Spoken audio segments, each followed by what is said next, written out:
Hey folks, it's David. Just a quick heads up about this video. I'm afraid I went a little bit overboard. As you can see, it's kind of long, and especially the video part of it, which the face, the recording I made is so long, I'm having trouble actually managing it on my old computer, so wish me luck. If you're seeing this, then I managed to get it worked out. But yeah, this is one of those movies that I ended up enjoying so much that I basically talked about the whole movie in my quote-unquote review. So yeah, just want to give you a heads up about that. Lots and lots of spoilers.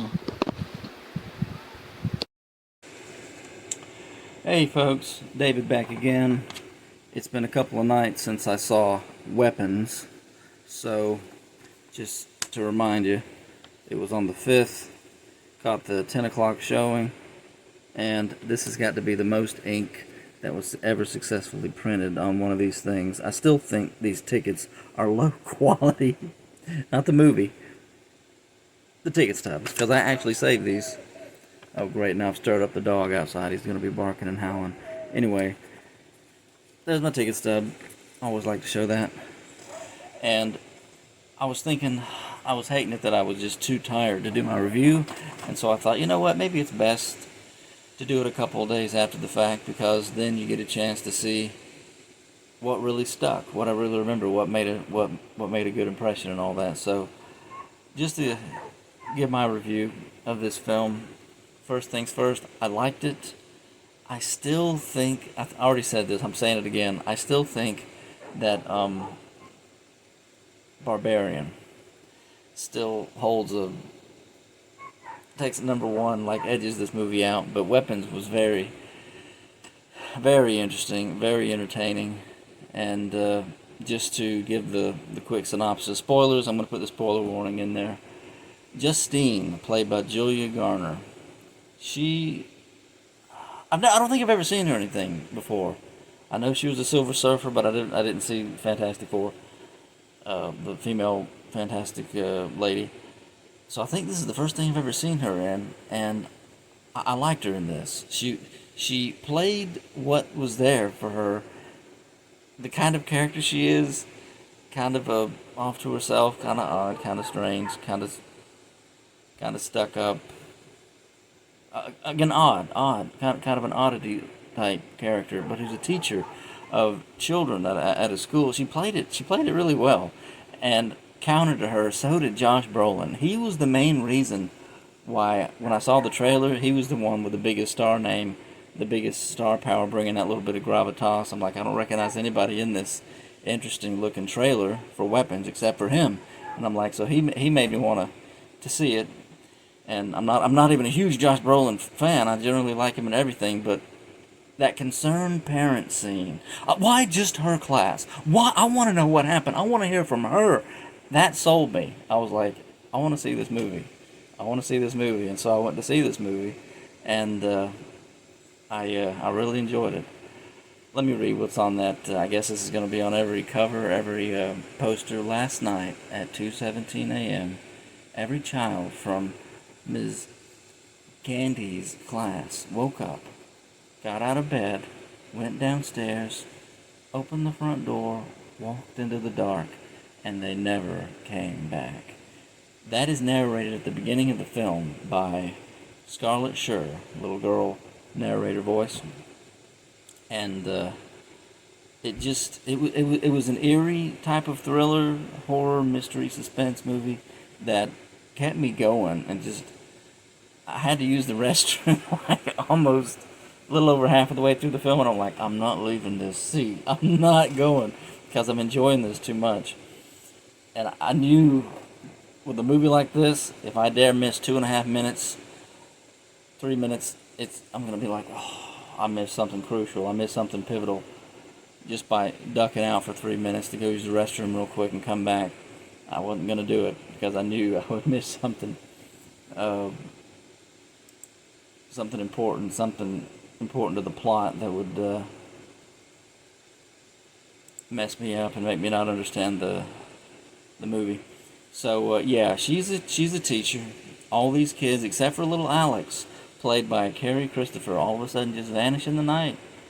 early one morning, and then the townspeople are all concerned. You see that in the trailer, how it's like a month's time has passed, and everybody wants answers. The police are investigating, but they have no clue of what's become of these children. And Josh Brolin is something of a stalker. Spoiler alert, he's the one who he writes witch, like you're a witch, on the side of her car. And he did that with paint from a construction site that he ordered by mistake, just like he did a couple other things by mistake, because in his distraught state as a parent who has lost their child, or has he? Where is my child? Where's my son? He doesn't know. Nobody knows. And so no wonder he's messing up all over the place, because what does that do? What does that do? I'm not a parent, so I can't speak for it. It's like, what would that would be? You can't function if you're completely devastated, and so it's an interesting thing to explore in a movie, and something that I really like, that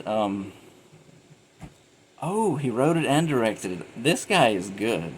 Zach Cregger, and I'm going to put that in the title of this video. Zach Cregger does it again.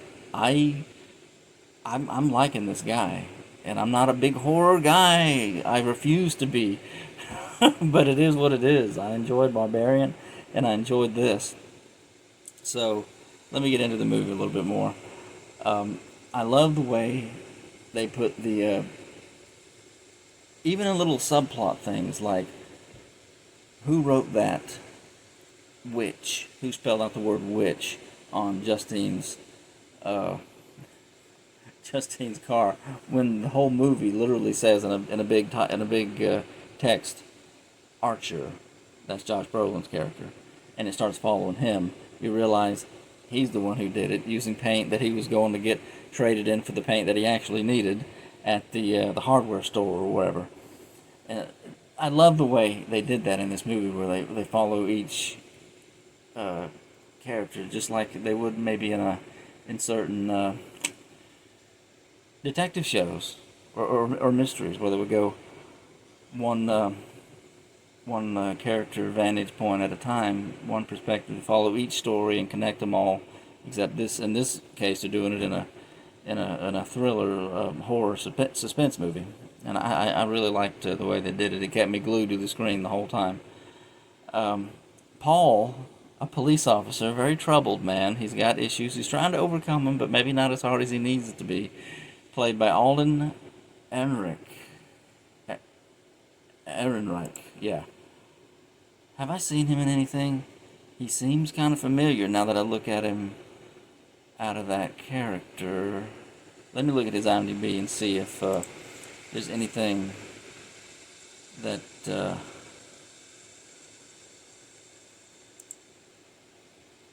I've seen him in. I didn't see Oppenheimer yet. He's been in a bunch of stuff.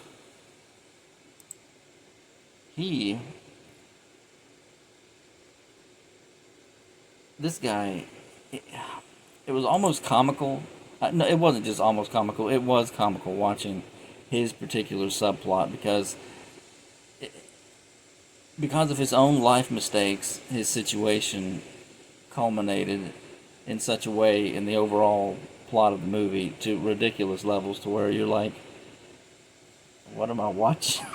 I mean, this guy, he's getting married, but does he really want to be married to this woman? He's an alcoholic who's going to AA meetings, trying to battle that, trying to stay sober. He's a police officer. His future father-in-law is his boss, the chief of police. And what a loaded situation that is, when he has an affair with Justine. Oh, what a horrible scene that was. And then the next day, after his fiancée, who was that? Was it Donna? Was that her name? Or am I getting it mixed up? Some of these actresses on here and their IMDb stuff, they're little glamour photos, and that they're whatnot. I don't know if that's her or not. June Diane Raphael plays Donna. I don't know if Donna was Paul's fiance or not. Anyways, the mean mugging face on the chief of police as he's walking him when he watches Paul walk by, and Paul's like, because where to even start? How do I give a synopsis of that? He's arresting a homeless guy. The homeless guy is played by James, played by Austin Abrams. I don't know that I've seen him in anything before. I'm not going to take the time to look it up. It's taking me too much time. But he resists arrest. Well, actually, he flees first. Then he doesn't really resist. He gets tackled, and he's telling the guy, "Look, man, I worked there. I just lost the keys. I was trying to get in through the window." And he's like, "Yeah. Do you have anything that could poke me?" As he's arresting him, and sure enough, as he's frisking the guy, and as he's getting stuff out of his pant pockets, his finger gets pricked on a needle, a syringe that falls to the ground, and you're looking at the screen freaking out like he is, like, oh dear, oh no. Glove or no glove, it went through, and it's like he's bleeding. He socks the guy in the jaw, sucker punches James to the ground. James goes, collapsed, like half unconscious, and then Paul's in the squad car, like, going through his med kit, like, panicking, like. Then when he gets the guy in the car later, he's like, "Do you have AIDS? Do you have AIDS?" And James is back there like, I don't think so. That was... Paul's escapades were some of the most memorable. But the way his story collides with James, when James is running from the witch, and you haven't seen a full-on of the character Gladys. Oh man, that could give you nightmares. Not as bad as some other things, but just creepy enough to just unnerve you, and that's what he's going for, I think, with the way her makeup is and the red hair and the I thought it was some freaky. I saw the image of her with a smile in a thumbnail of the video. I'm like, I'm not going to watch that because I don't want spoilers, but just that visage, when you haven't seen the movie, you're like, what is that? Is that some really weirdo ending to the movie? No, it wasn't. It was just something that threw me off. I'm like, I'm not looking at that. I'm sure that's the evil that's caused the nightmare in this movie, in this story, and she was. Anyways, back to it. Justine, going back to the beginning of the movie, Justine is in her home. She had to kind of rush away from that town's meeting of concerned parents, and Josh Brolin's character Archer, who basically has it out for her because he suspects so strongly of foul play. Like she's done something to these children. He just believes it. He has no evidence, but it's like, why her class? You can't help but ask that, and it's a really compelling thing in this movie, and they do it really great. She's at home. Finally, all these creaky noises outside her door. Somebody knocks. She goes to the hole. They're gone. Again, knocks. She goes. Finally, she has it fed up. She has a knife in her hand. She rushes outside, and there's nobody there, except somebody's painted witch on the side of her car. And then later on, when the movie starts to follow Archer, you realize it was Josh Brolin who vandalized her car. It's on there so good she can't get the paint off. Witch. It's so good that they did that, because this is a story about a witch. And the thing that compelled me to see this movie, that made me interested in it enough, was not just Josh Brolin and that intense scene, but the way the kids looked as they were. And that's how the movie started. This eerie, low sound, the music they use with the soft piano, and how eerie it all looks as the kids look like they're flying through the grass, not through the field, through the streets, like they're just flying away. It was so good. It's memorable. It's a very memorable visual and a very memorable movie. And yeah, you hear the narration, and then it kicks off with Justine's plight, and you follow her for a while. She decides to deal with all this stress. She's just going to booze up a bit. She goes to the convenience store and gets not one. She's looking at it. Yeah, take two big bottles of Jack Daniels or some such junk. She's going to go home and just drink herself silly to forget about this situation, because it's these people don't know how to cope. Because how do you cope? How do you deal with that? It's unthinkable. Has that ever happened? The kids just vanish. That many of them at once, at the same time. It's it's nuts. It's a crazy story, and it's extremely interesting and compelling. When the movie starts to follow Archer, this is where the first like really good. I don't know how to describe it. Spellbinding. The visuals in this film are great. I was like, this is almost frustrating me, because it's like it's so dark. It's almost so dark in the film, not just in the movie theater. I was in the movie. It's like, because they're in their houses and it's at night and it's dark. They don't have a lot of lights on, and as he's tossing and turning in his sleep, Archer, played by Josh Brolin, he gets out of bed and he ends up following. It's like his son.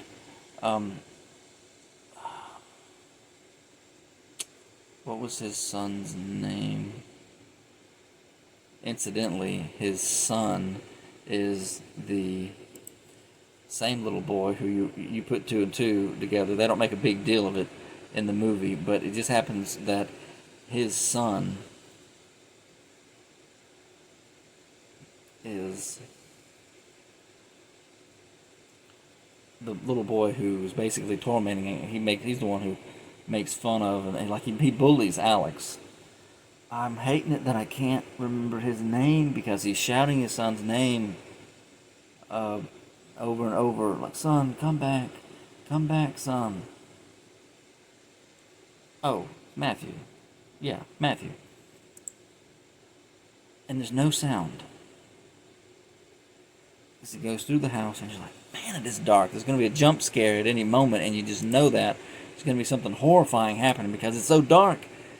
It's so eerie, this part of the film, as it's like he's in the morning, 2:17 a.m. on the morning a month earlier, when his son just got out of bed and put his arms out like this and just ran like a bird, free like a bird, out of the house door, over the sidewalk, into the darkness of the trees, and no sound at all as this is going on. He's like, Matthew, stop, son, come back. He's running after him. He's following him, until all of a sudden he gets through some trees. It's like he's lost his son. The house is right there in front of him that he must have gone into. Archer goes into the house. He goes into the house. I was confused just thinking about it now. What house was that? Was it his own house? That in this dream he had, because you realize in a second that Archer's having a dream. Was it his own house that he came back to? I don't know what house Matthew went into in the dream sequence, but it's still no sound. And you're like, what is happening? What am I watching? Because Archer goes through the door. He goes up this, it's like he's searching for his son Matthew. And then he gets quiet, and it's just really tense as he's just quietly opening doors, no sound, until he's in this room or bedroom where there's his son, Matthew, on the bed. But you don't realize that, yeah, sorry, I ruined it. You're like, what is this? What's going on here? What is happening? Archer gets down to his bed, and if somebody's covered up, must be a child, so small, he takes the covers back. Like, what's going to happen? What's going to happen? This is going to be a jump scare for sure. But no, it's just his son, just sleeping soundly. And then he breaks down crying. Archer breaks down crying, looking at his son. He's like so relieved. And then his son's just kind of like looking at him. And he's like, son, speak to me. Why did you leave? Where did you go? Where did you go, Matthew? Son, where did you go? Where are you? And that's when he starts crying. And it's hard. It's hard to watch, because it's like, as Josh Brolin's character is crying, he starts to say about how, I wanted to tell you. It's like, what did you want to tell him? the movie never says it, but it's implied. He wishes he had said "I love you" to his son more often or something. It's like, I always felt it. I always felt it. And it's a great scene. It's going on like that. And he's looking up at his son, and he's crying, and it's an emotional thing. And then when he looks up again, all of a sudden, it's some monster smiling at the bed. And it's the worst jump scare in the movie. And all of a sudden, Josh Brolin wakes up. He bursts back against the wall in the corner. And he says, "What the F?" It was like the weirdest thing, weirdest reaction. But it was a comedic bent in half the theater. And there were over a dozen people watching the movie with me the other night in that theater. And everybody's chuckling and laughing like, whoa. At least you know from the way films are made, you've seen enough movies to know, okay, whew. Calm down for a minute here now. That's just the way it goes. Like, nothing's going to happen after that. He's woke up. That was just a dream. It was a weird dream. We don't really know what it means. We got to figure that out. But it's like, whew. That whole scene was just great. Everything to do with his midnight or his dream about his son. And where did Matthew go? And yeah. Let me talk for a minute about how Paul and James' stories collide. I already mentioned how he arrested him, but then he's afraid now he's got AIDS or some kind of infection because this druggie's needle pricked him in his finger, and it's like he's got to stop it. He's got to stop it. Don't let it get into his bloodstream or whatever. He lets the guy go, but when he looks in his car, he realizes his own camera recorded everything that was happening out front. How he just knocked the mess out of a suspect who was in his cuffs. He takes the camera out. He takes it off. Like, turns it off, and he's like cussing, and he's upset with himself. He's upset with life. He gets with the guy. Like, hey, snap out of it. Snap out. He's like, he's waking the drug dealer guy up who might have a concussion or something from getting socked like that. Maybe he hit his head on the car. I don't know. He's like, listen. You did wrong. I did wrong.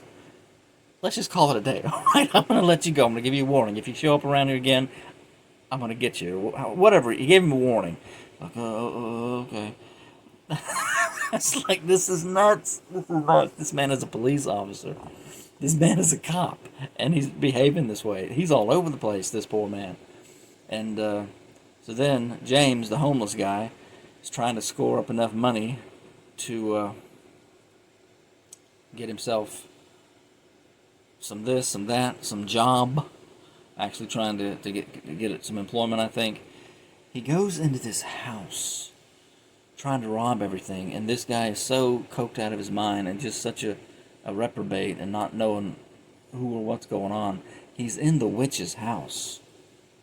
He's in the house that even Justine had found. Justine, who wants to find out the whereabouts of the kids. Justine, who does care very much, maybe more than she should, in the eyes of the police officer and her boss, Marcus, played by Benedict Wong. He was good in this. His character was the circumspect boss over the school, the principal or whatever, who, listen, you need to take some time off. I think you're emotionally compromised. You're too close to this situation. It's not appropriate for you to drive kids home after school. It's not appropriate for you to do things like that. But that's what Justine had done on occasion, because in her mind, because she's just kind of an oddity herself. No husband, no interest in getting a husband, no family. Teaching is what she does. And she loves the kids. And when all of them but Alex were gone one day,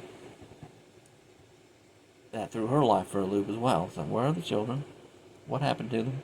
And that nightmare, when she goes in there and only Alex is in there, and all of a sudden he's got this smile face. That fell so flat with me.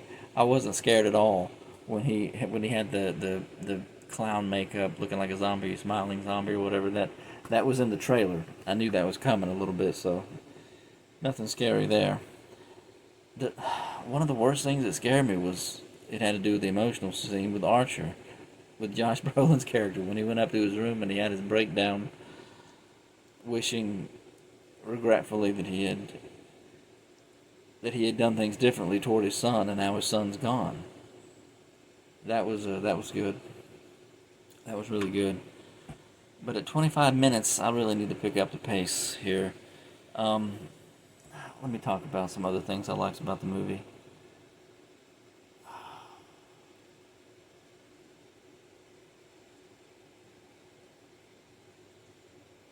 Justine didn't go in that house, but she saw that there were two people just sitting there like zombies. She got freaked out, ran off.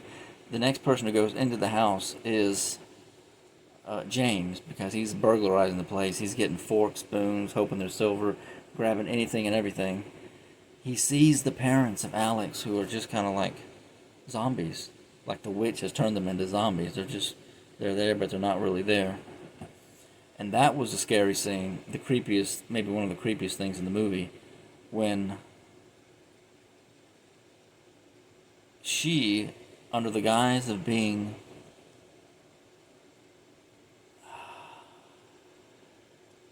that is, just thinking about this is creeping me out even more now.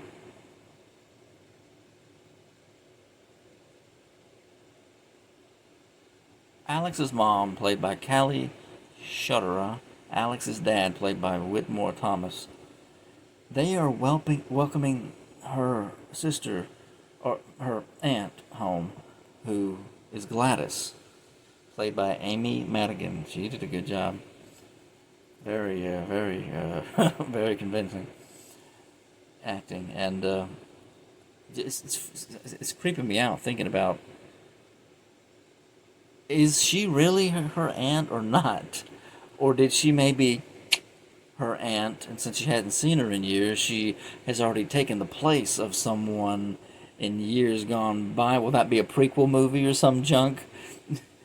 Will they make a movie about that? Because she just shows up with a red wig and she's sickly and maybe not long for this world and just wants to spend some time with what family she has, which is Alex's mom and Alex. Is that really her aunt? Is that really even her aunt? That's freaky. That's so sinister and barbaric and monstrous. Just to even think that she's taken some woman's place, or is that really her aunt? Because you have the movie basically indicates that Gladys has been a witch for a long, long time. Who knows how long? And she's needing to feed on what the movie doesn't really say. And this is one thing I guess I can gripe against the movie, because you realize toward the end of the movie that the children are in fact still alive. They're just all in the same catatonic, whatever you call it, state as she put Alex's parents into. And when Alex wakes up the next morning, having been all reluctant to even welcome in this strange relative who he's never seen before, even if she is family, and both of his parents who had been well-to-do, brush your teeth, and then you don't forget to do your chores, clean up this house, we'd like to have a clean house, decent enough parents, little family in the house, and then all of a sudden they're like this the next day, just like that. The next morning, and Alex, for what he has to do in this movie, I'm afraid something that happened, now that I think about it, his acting was very much the same, this little boy, Carrie Christopher. It seems like he was, well, that, you know what, I take it back, he always was a shy little boy. He had been picked on. Remember that, David. By Archer's son especially. Oh my goodness. As like the lead bully. He was smaller than the other kids and he was put upon. So that explains how he was just trying to head down, go unnoticed through life as much as possible at his young age of 6, 7, 8, whatever, how old he is. And then there she is, Gladys, sitting at the end of the table. His parents sitting there in that house. And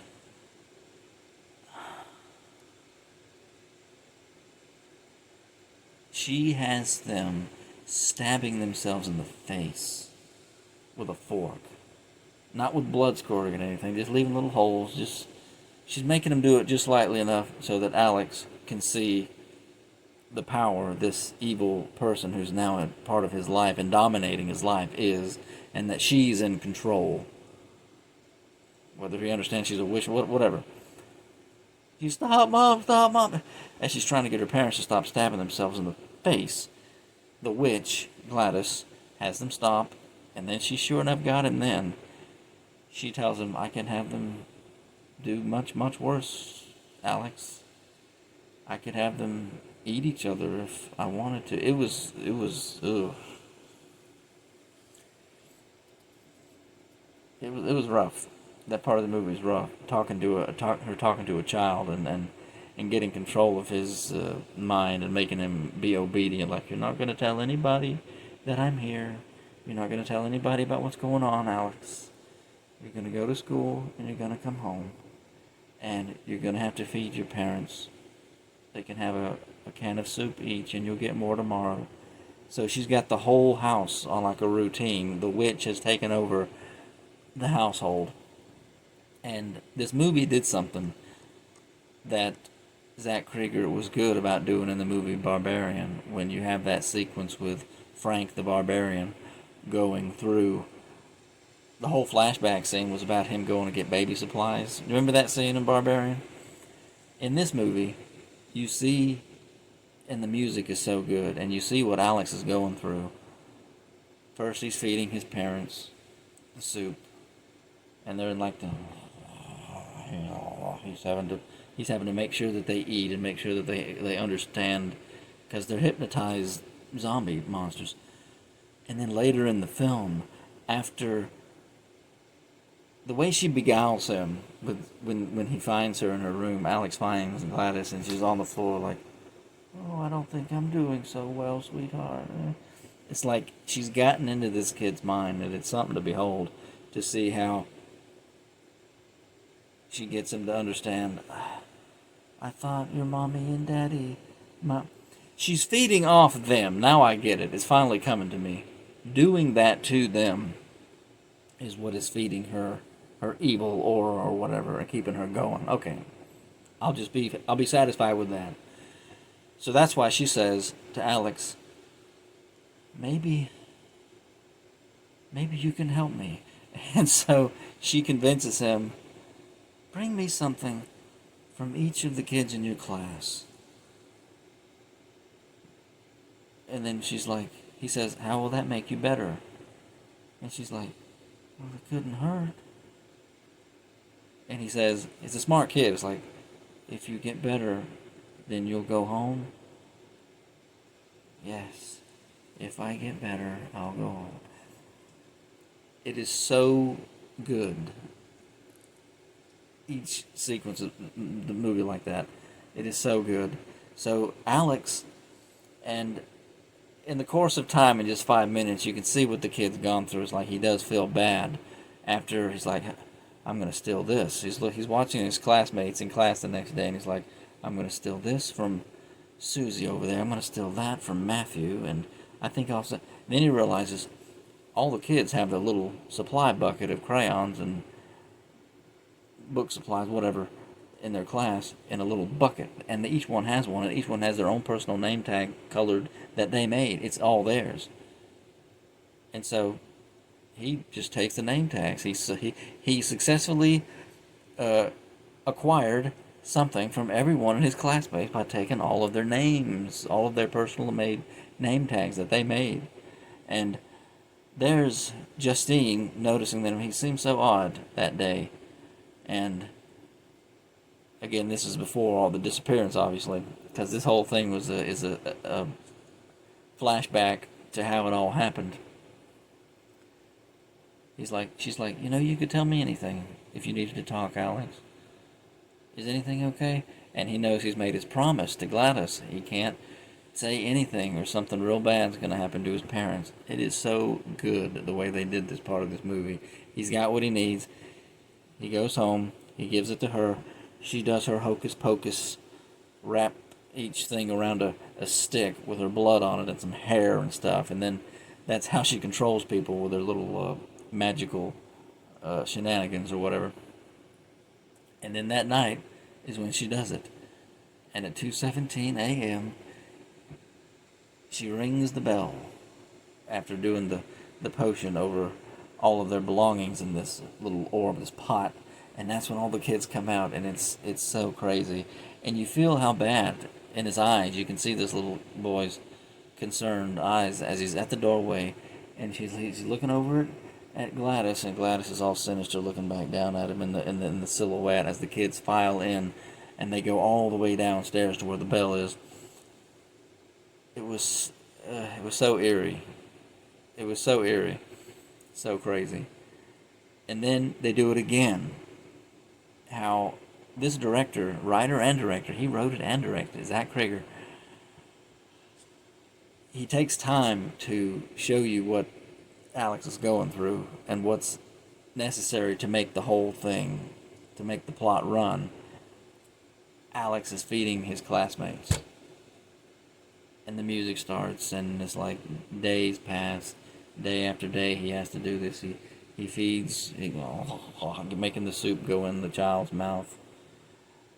Each one as they stand in the darkness of the basement of the house. And, yeah. So, that's how they all collide. That's how they all converge on the house when good old James, he finds the kids down there. And I was thinking about this earlier, like, how did he get out of there? Did he just run out? Or he just got kind of spooked when he noticed that there were kids standing around, and maybe one of them moved suddenly and looked at him or something and kind of freaked him out?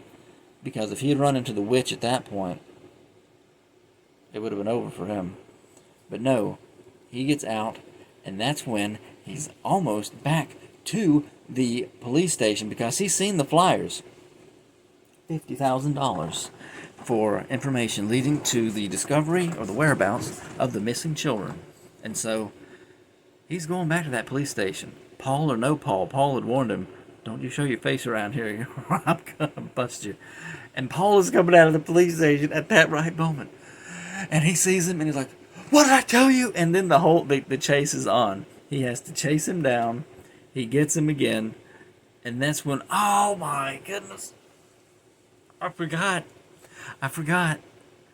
James was running away from Paul, the psycho, unhinged cop who's messed up his life irreparably, cheated on her, possibly stuck by a dirty needle, mean mugged by the chief, who knew that he had beat the guy and could possibly lose his job and go to prison for that. His chief of police, would-be father-in-law, says, "Look, let me get this first." He had told him, "Look, just don't mention this. The footage on the camera is going to automatically delete in like a month. If nobody knows about this, then nobody will know about it. Basically, just lie low, because if it does come back, it could get real bad for you real fast." His would-be father-in-law, who he's marrying his daughter, basically let him off. And I'm thinking, as he walked by him and he's looking at him, like knowing that he had fooled around on his daughter, is like, could you imagine that guy? It's like, maybe I'm stuck with a dirty needle. Who knows what might be happening to me? I'm still a recovering addict, alcohol, and now my father-in-law, who I've just betrayed by cheating on his daughter I'm supposed to marry, has evidence that he could wreck my whole world with. It's like, poor Paul, man. Did you ever see such a mess up in a movie? His character was crazy. Just wild in what happened. And he was just enraged when he saw James. He chased him down. He loses him in the forest. That's when you first see Gladys with I think it's the first time you see her with because toward the end of the movie, the clips that they arrange as all the characters stories are being told, it's happening real quick, and so you see a lot of Gladys. You see her in the distance, and it freaks James out when he sees this weird-looking specter with the pale face and the red hair and the glasses in the woods. He gets even more scared of that, I think, than he did of the cop. He gets into his little drug tent that he lives in the woods, and it's like, what's about to happen? What's about to happen? This is crazy. This is scary. I'm like, I'm scared for this guy. What's going to happen? You know somebody's coming. He hears somebody. It's all this tense moment, is it? Somebody's unzipping his tent. And he's like going to defend himself, right? What has he got? He's got a handful of needles. And I kid you not, right before this happened, I'm like, that's Paul. That's going to be Paul out there. It's the cop. And as the thing opens up and it's about to, he attacks whoever's in it, and it's Paul. So now Paul has not one, but 3 needles up in his face. Like, ah! He's on the ground, and he yanks him out. And now, it's crazy. It's crazy writing. It's just so good. It is so good that he's like, you stab me again. He's got to pummel the guy. He's got a shotgun. I think he's going to blast James right there. But James like, no. I know where the kids are. And that's the only thing that threw James off. Was like, how? How do you know? It was like, look. I think he starts to tell him that I was robbing a place. They're in a basement somewhere. I know, I was trying to rob it. Anyways, it's crazy how their 2 characters joined. He's got him in the back. And as they get to the house, to where where the kids are being held, he's got him in the back, and James has the unmitigated, unhinged, coke brain nerve to say, you know, officer, how do I know you won't keep that reward for yourself? And James' expression on his face as he looked back at him, like, as he gets out of the car, it was so good, because I'm thinking to myself, right when he did that expression where he stopped before he got out, I'm thinking, he might need that money, because if he's unemployed, being fired from the cops and maybe going to prison, he's going to need that money. It's so many thoughts can be going through your head, right? And this is what's so freaky. I forgot to mention how Justine had camped outside that house and went to sleep, and how the door just opened, and how she's totally dead quiet asleep. And the comatose woman, Alex's mom, it was so freaky the way she moved. Like a mannequin, like somebody on strings as she walked out there. It was so good. It was so good. No sound. She stopped outside the window, and there's Justine just sleeping. You see only Justine as this person gets into the back seat with the scissors, and he's like, "Oh my goodness, what's gonna happen?" She clipped some of Justine's hair, and that's how the witch gets a sample of Justine's hair. Now she can run potions and programs on her and stuff. It's like, it's nuts.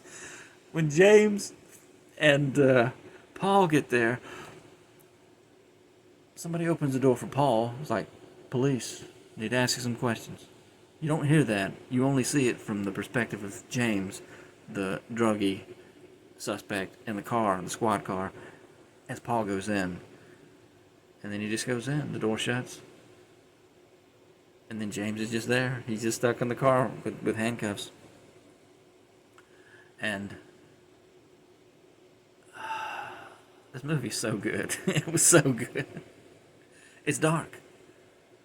Paul's in there into the night. What's going on in there? Is he arresting the whole house? Did he strike up a conversation with somebody you know? You know what's going on, because by now you know what's going on in that house. And as he went into the house and the door shut behind him, you just, oh, and now here's James. He's cuffed up in the back. He's beating on the seat. He's like, get out of here. This is bull, S-H-I-T. I gotta get out of here. The door bursts open, and Gladys the witch has James under her spell and in psycho rage mode. It is nuts as he rushes down the bluff, opens up the car and grabs James by the feet, and he's screaming as he's dragging him in the house like, "No, help me, somebody help me." It was so great. It was so great. So now the witch has them all, except for Archer and Justine. And their stories collided with Marcus. When there's Gladys the witch trying to cover her tracks, trying to secure everything, close up some loose ends, tie up some loose ends. She doesn't need people to come to the house, and she's got to get these people who want to interview Alex's parents off her back, because that can't happen because they're her little comatose spirit hosts for her now, or whatever, that she's feeding off of in order to survive as a borderline entity of some sort. She gets Marcus and I guess this person was his same-sex partner. Was this his partner or something? His cousin? Who? I don't know who this was. This man living with him. I'm assuming it's his whatever in their house. When she visits them, and this is the worst stuff that's happened in the movie yet, where she had taken something of Marcus's. I forget if it was his ribbon or something, one of his participation ribbons or something, and she's asking, oh, I had no idea watching the movie Cold what this was about. But looking back on it now, it's like, oh, I think I could just use a bowl of water. And do you have any something? She's acting like she's having a fit in her old age, like, oh, I better take it easy. Can I sit with you a spell? It's like she needs to get off her feet and just rest, and she's just traveled so far and all this stuff. She just needs to catch her breath, and he's doing everything in his power to be a good host and everything. So he's giving her everything she needs to make her little potion bowl, and then she breaks out a little twig. She's wrapping the hair around it.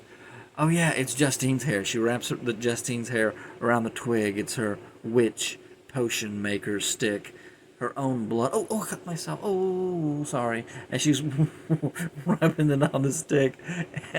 And then this is how she does it. She breaks it. And that is what gets Marcus into psycho zombie state. First, he does something that makes him kill. First, she does something that makes him kill his, I'll just call him his roommate. And it's so awful. He breaks his skull with his on the ground, tackles him, and the psycho rage. And she's just all, it's the worst thing in the movie. She is just all like tidying up and getting her bag, as you just see, almost called him Juan, as Marcus is just beating the guy's brains out with his forehead. It's so awful. That was the worst thing in the movie, I think. Apart from Marcus getting run over by a car, because that just obliterated him. She sent him to kill Justine, and Justine is being confronted by Archer, who finally is just saying, you know what, I just want to talk to her. I just want to. He had gone to the cops, the same police chief, and said, Are you really not following up on her? Are you really not as suspicious of her as I am? And the guy is so even-handed and even-tempered with him, the chief of police, telling him, like, what is it that you see that I don't? I've investigated this from every angle. I can see nothing to pin on this woman. I can see nothing that she's done wrong that would make me suspicious of her as a suspect in the missing children case. It's like, what do you want from me? I can't just arrest this woman. But Archer is just so dead set on taking Justine down. It's like he knows it's her. I know it's you. He confronts her at the gas station, and what happens is Marcus comes along with his arms out like the kids, and attacks her and attacks him, and he chases her through the gas station and then out the gas station, attacks Archer again. Justine gets in her car and is flying away in her car to get away from crazy, zombified, murderous Marcus. And then Archer gets himself together. He gets in his truck and he's going to go after him. He's going after Marcus. He's driving him down. And that's when Marcus gets plowed by a car up ahead going from the side. And it looks so awful. And as Archer got out of the truck, you don't see Marcus for just a second, but you see, like, took the top of his head off. It was like a gory mess. So that was the end of Marcus. So now Marcus has died and his roommate has died. Just awful. Just awful. Whew. Thinking about the people who die in this movie is crazy, because as Archer gets with Justine and apologizes for for how he had behaved because of what they'd just gone through, as she's telling him about her boss Marcus now being dead, I don't know what this was about. I don't know. He was perfectly normal when I last saw him. I don't know. It's like they're both at... it's a great scene in the movie because Archer is now almost simpatico as far as something's going on in this town. These are just some weird happenings. This is crazy stuff. And then he tells her that he's seen the way Marcus ran before, because Archer had been going around trying to get the video surveillance from all the houses that have it of the kids running out and the way they looked with their arms out like they were going to take off flying like birds. It's like it was so eerie looking to him. He remembered it. And it was neat. The one family the first one he asked about that, you see a cameo from Justin Long, and I'm thinking, oh, here we got AJ up in here. Very good. Good to see you, AJ. That was a great scene, because Archer's going up, look, I hate to bother you, and there's Justin Long, like, it was all like, don't touch me. It was great, because his wife didn't want to give him the footage, didn't want to show Archer the surveillance footage, but then he was willing. And he was willing to show that to Archer, which he did, and that's when he first noticed things about the sidewalk, and he's making a map of where the kids ran and how they ran and which directions they went to when they left, and how they all seemed to converge on this one place. And as he's actually showing this to Justine on a map that he has made, because he has been investigating this stuff himself and trying everything he can to find out what's happened to the kids and how did it all go down. He says, did you see the way he ran? It's like the way the kids ran. It was like they were focused in on something, like a heat-seeking missile, he said. And it was a great line the way he said that, because it's perfect. It's perfect. She's looking down at the map that he's made, and it all converges on one house. And she says, that's the house. He's like, what? What house? That's Alex's house. Where she had gone around to the edge and saw the newspapers in the window and peeked through and got freaked out when she saw two zombies sitting there, but didn't know what to make of it. And then was told by her boss, just stay away from all this. It's too much for you. And so then they're really understanding there's something about the house. So they go to the house, and this is the end of the movie. And from the trailer and the opening of this movie, the way the little Scarlett Schur narrator, I'm looking at IMDb here, the way that she had said that they all got out of their beds and they all ran into the darkness and they never came back. She said, this is a story, a weird story, where a lot of people die in weird ways.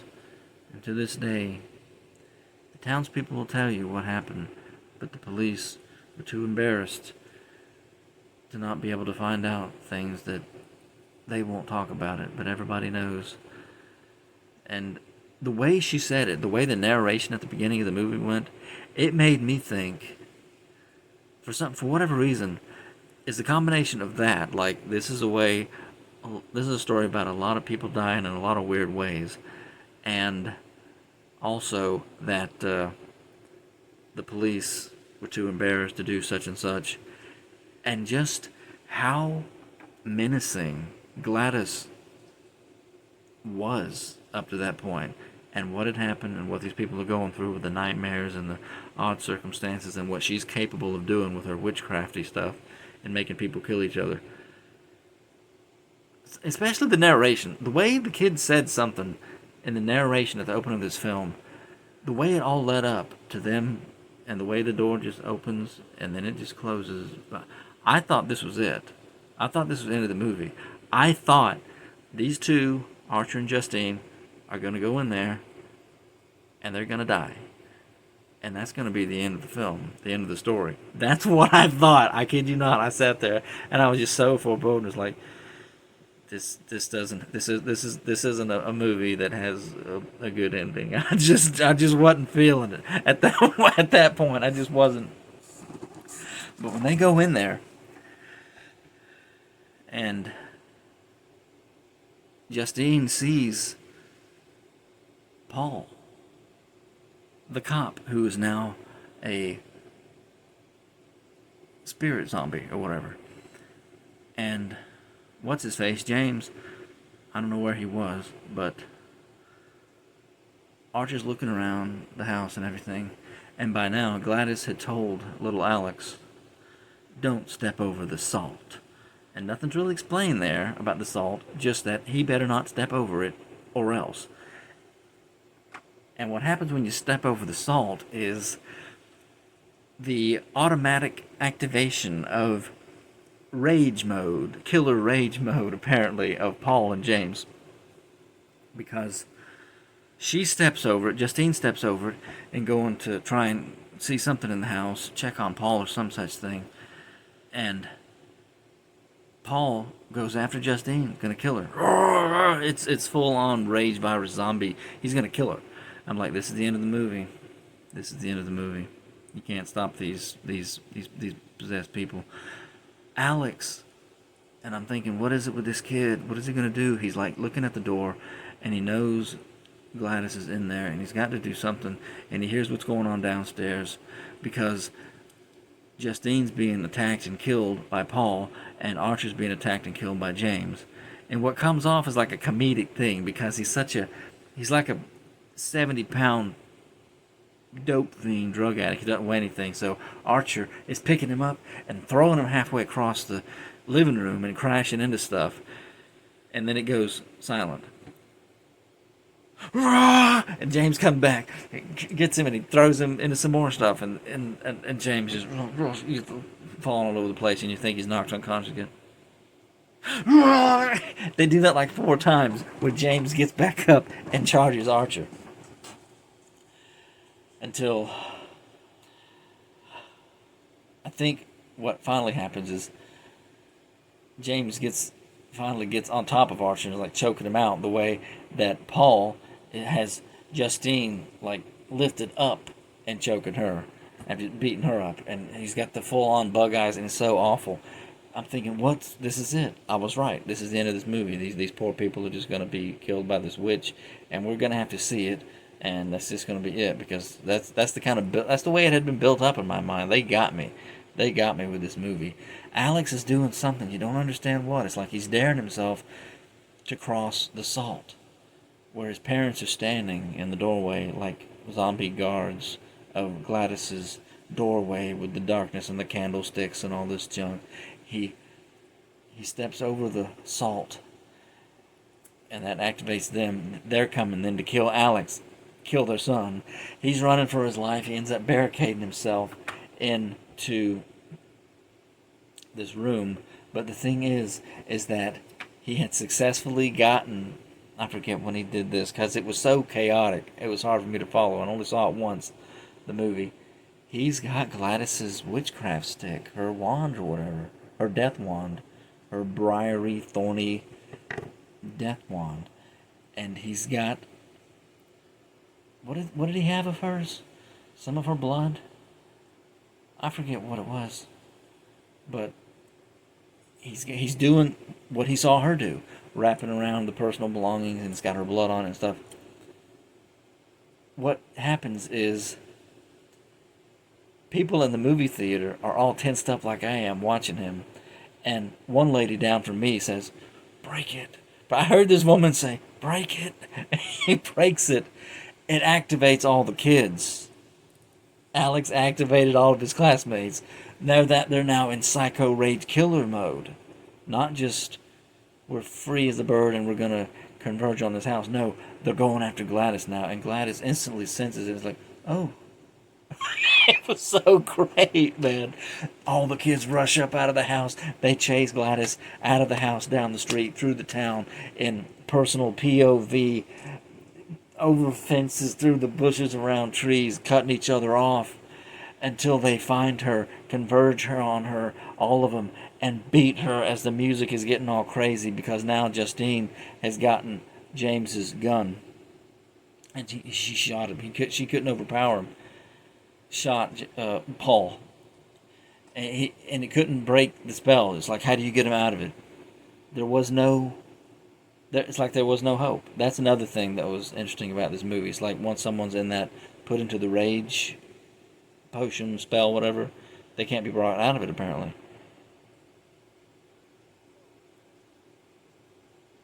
And what was it that brought Alex's parents out of it? I guess it was just Gladys dying, because once the kids were on top of her in full rage mode, she was ripped apart by these kids in a scene more wild and gory than I would have expected. But it's like, it's broken then. But by then, Justine had like shot Paul, this time through the head, to keep her from dying, being choked to death. And James, did he get shot by Archer? What happened to him? I can't remember how James died now, the drug addict guy. But it was just so wild. It was a crazy, chaotic scene at the end, with the kids running and everything, and Gladys being no longer in this world. Oh, man. My phone is about to die because I've spent over an hour talking about this. I got no more power and I haven't plugged it up.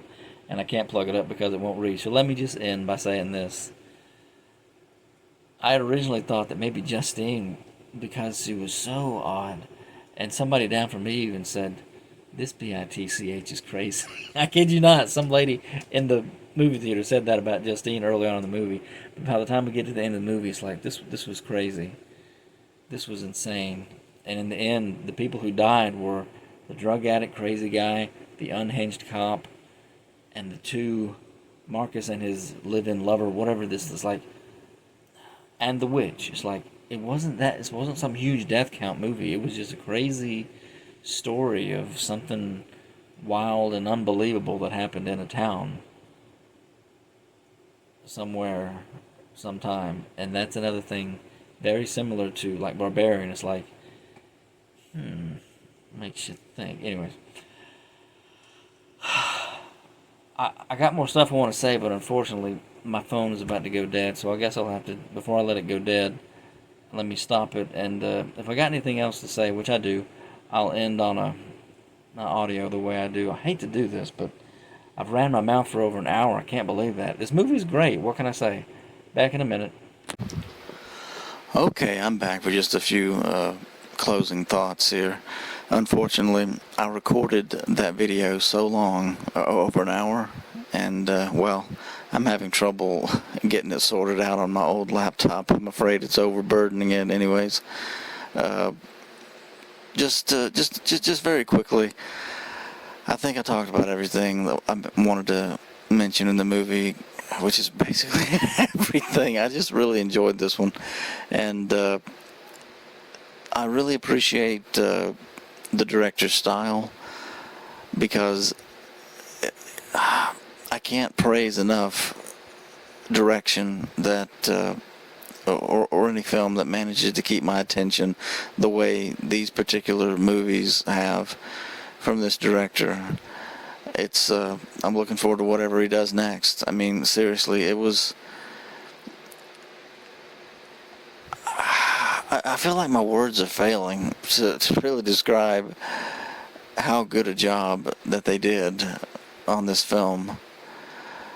I thought the whole time, and if you've seen the film, which by now I hope you have before you watch my review, because you know I talk about everything and just give everything away and just talking about all this stuff. I so thought our two leads at the end were just gonna perish. I did. I thought this is gonna have a somber, downbeat ending, and the witch is gonna do.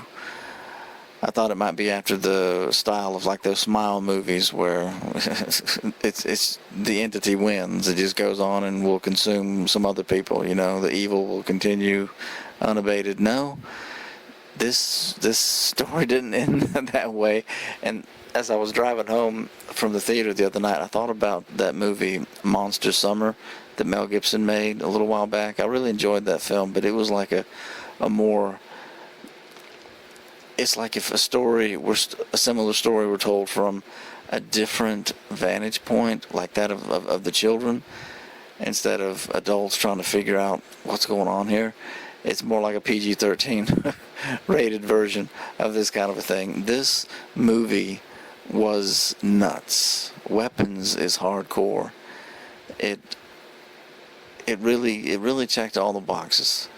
It had the scares, it had the suspense, it had the mystery, and giving you just enough just to keep you going, to figure out, to make you want to figure out and stay and stick around and learn, how did this happen? What happened to those children? What's going to become of this? Is this a witch? Oh my goodness, this is a witch. This is witchcrafty stuff. When I watched the trailer, I had no clue of where they were going with the disappearance of the children. I just didn't. And all in all, it was a neat. It was just a neat story. As horror goes, I'll say that. Anyway, I feel like I've talked enough now, folks. I just wanted to say once more, this is a hit. It is a big hit, and it's making money hand over fist. And it's just going to keep on going a little while longer in the theater. And I say that's a good thing. It was Mr. H Reviews. I watched his video one time when he made that video a little while back where he said horror has the potential to save the movie theater in down economic times because it's a situation where they can be cheaply made and potentially have a good profit on the back end if it's a good story, if it's compelling. And this one hit it out of the park. Weapons did it. And I guess that's all I got. I could just keep talking, you know me, but I gotta shut up. Thank you so much for listening to me, folks, especially if you listen to this whole thing. I do appreciate it. We'll see you in the next one. Take care.